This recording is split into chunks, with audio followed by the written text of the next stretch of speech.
Dalam setiap konflik besar, pertempuran itu ada dua. Satu di medan perang fisik dengan rudal dan jet tempur, satu lagi di medan perang informasi dan narasi.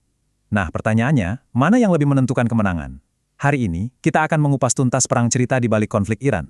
Ini dia pertanyaan kuncinya. Kalau Anda disuguhi dua versi kebenaran yang saling bertolak belakang, gimana caranya kita tahu apa yang sesungguhnya terjadi? Yuk kita lihat kasusnya. Oke, kita bedah satu-satu ya.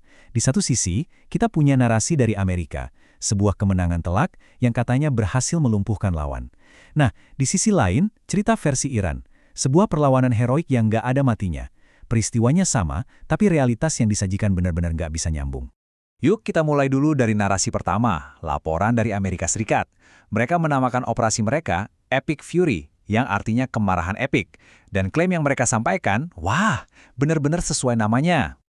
Nah, tokoh utama di balik narasi Amerika ini adalah Laksamana Brad Cooper dari CENTCOM. Buat dia, bukti keberhasilan itu simpel dan terukur. Hentikan serangan Iran. Itu saja. Dan angka-angka yang mereka tunjukkan ini, wow, benar-benar dramatis. Amerika Serikat mengklaim sudah mengurangi serangan rudal balistik sampai 90% dan serangan drone 83%. Pesan mereka jelas banget kan, tulang punggung militer Iran secara efektif sudah dipatahkan. Skalanya juga masif banget. Coba deh bayangin, lebih dari 30 kapal perang Iran katanya ditenggelamkan. Terus, hanya dalam 72 jam, hampir 200 target dihantam jauh di pedalaman Iran, bahkan sampai ke pinggiran Teheran.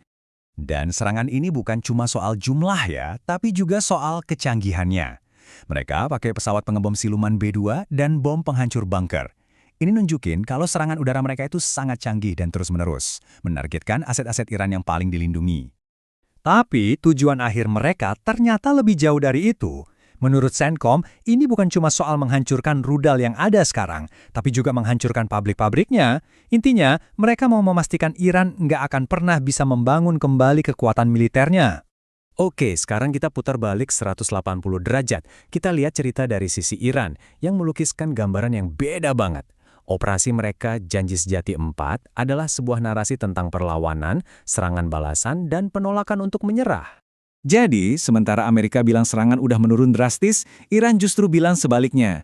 Mereka malah melaporkan adanya gelombang serangan yang terus-menerus, dan targetnya nggak cuma Israel, tapi juga pangkalan-pangkalan militer AS di seluruh kawasan Teluk. Dan senjata andalan mereka buat menyerang Tel Aviv? Rudal Khorram Shahar 4. Ini bukan main-main, dengan hulu ledak 1 ton, ini bukan sekedar senjata, tapi juga sebuah pesan. Pesan bahwa kekuatan rudal mereka nggak cuma masih ada, tapi juga masih bisa memberikan pukulan yang mematikan. Coba deh lihat daftar targetnya. Ini bukan target sembarangan. Iran mengklaim sudah berhasil menyerang jantung sipil dan militer Israel plus aset-aset militer Amerika di seluruh kawasan. Ini adalah narasi tentang jangkauan dan presisi. Nah, perang cerita ini nggak berhenti di soal rudal aja. Pertentangan narasi ini terjadi di setiap medan pertempuran. Yuk, kita lihat gimana klaim mereka saling tabrakan di udara, di laut, dan bahkan di dalam negeri. Kalau di udara, perbedaannya tajam banget. Amerika Serikat mengklaim dominasi total, seolah-olah langit itu milik mereka. Sementara itu, Garda Revolusi Iran malah mengumumkan kalau mereka berhasil menembak jatuh salah satu jet tempur paling canggih milik Amerika. Pola yang sama terjadi lagi di laut. Amerika melaporkan keberhasilan besar melumpuhkan Angkatan Laut Iran. Sebaliknya, Iran justru mengklaim telah melakukan serangan sukses terhadap aset ekonomi vital Amerika, sebuah tanker minyak. Bener-bener dua realitas yang berbeda kan?